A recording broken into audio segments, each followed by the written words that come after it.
gentlemen, our national anthem.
Star-Spangled Banner, Francis Scott Key, during and after the bombardment at Fort McHenry at Baltimore during the War of 1812. It seems to work so much more profoundly on this day, and this has been an extraordinary Everything day. seems to work more profoundly. By the way, that beautiful chorus is made up of members of the Army and Navy and Air Force, the voices we just heard. We should tell people, I'm sure that they know this, but if some of the music that John Williams created sounds a little familiar, he did the music for Jaws, E.T., I have a little competition up here.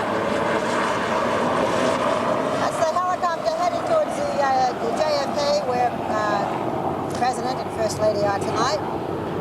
Now he's out of our earshot, so we can go back and talk normally. I was saying that John Williams wrote the music for E.T. and for Jaws and for Star Wars, and it's got the same spirit tonight. You began to hint at what's going to happen on the USS John F. Kennedy, which is just south of us in the harbor here tonight. President, with Mrs. Reagan, is back on board the Kennedy and is going to light the fireworks, start them in some fashion tonight when this concert at Liberty State Park is over. But as we said at the beginning of the broadcast, it begins with New Jersey's turn.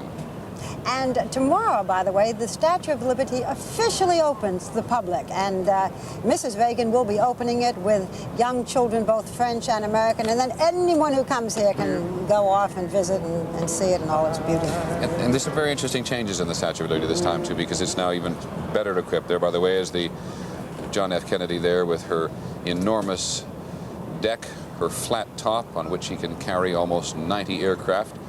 And that, I think you'll find, is the press pool or the president himself, and with Mrs. Reagan arriving on board the Kennedy, having had an extremely busy day. It is not the president, it is the press pool, the White House press corps pool that accompanies the president at all times. They've had an extremely busy day, too. Press pool's never had so much attention. It's just to add right there.